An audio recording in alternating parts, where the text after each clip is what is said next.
Assalamu alaikum. Barkamu da sake saduwa a cikin wannan shiri namu mai albarka. A shirin da ya gabata mun kawo harafai da yawa har kusan guda 5. Akwai harafin F, akwai L, akwai M, akwai P, akwai S. To a wannan ba wani karatu za mu kawo sabo ba. Karatun da muka yi na baya shine muka ce ya kamata mu review ɗin shi tun daga farko, mu review mu ga yace abin zai kasance. To kafin fara mu shiga cikin darasin, yana da kyau duk mai bibiyan mu ya subscribe na channel din mu, ya like Facebook page din mu kamar yadda muka saba faɗa kullum, saboda haka ne zai dinga samun sababbin darasan mu cikin sauki insha Allah. Zan fara daga alphabet. To A, B, C, D, E, F, G, H, I, J, K, L, M, N, O, P, Q, R, S, T, U, V, W, X, Y, Z. To yanzu kuma za mu shiga cikin capital letter da small letter. Darasinmu na farko mun ce capital letter babban baki, small letter ƙananan baƙaƙe. Capital letter da ita ake fara suna, small letter ba a fara suna da ita. Capital letter A and small letter A. Capital letter V and small letter V. Capital letter C and small letter C. Capital letter D and small letter D. Capital letter E and small letter E.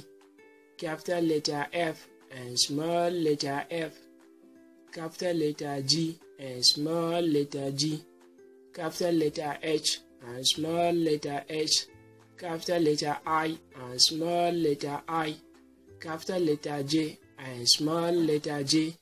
Capital letter K and small letter K. Capital letter L and small letter L.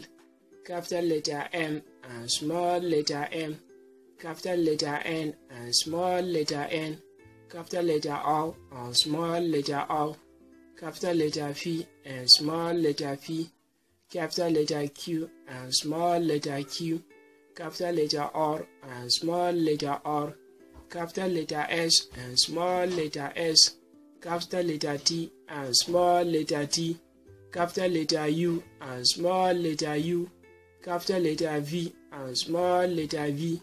Capital letter W and small letter W. Capital letter X and small letter X. Capital letter Y and small letter Y. Capital letter Z and small letter Z. To yanzu mun gama da alphabet, sai mu shiga cikin karatun da muka yi. Da duk anan kalmomin, duk wacce kalmar da za ta zo a cikin wannan darasin na gaba mun faɗi ta kuma mun faɗi ma'anarta, amma duk da haka zan fassara. Na farko, the cat and the rat ran.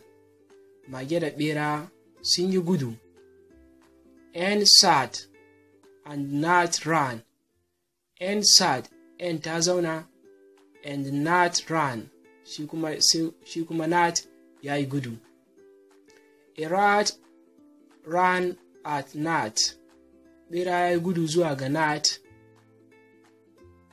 Can N fan the lad? Shin N za ta iya wana fanka wa yaran? Dan ba ku manta ba, lad mun ce yaro ko? The man and the lad, mutumin da yaran.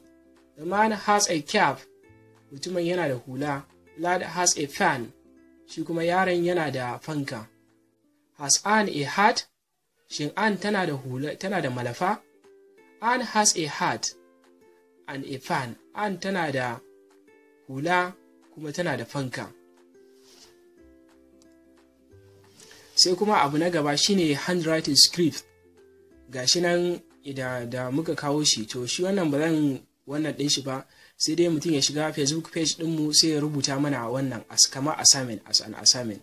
To mun gode, anan muka kawo ƙarshen shirin namu na yau, sai wani shirin na gaba insha Allah. Mun gode. Have a good day.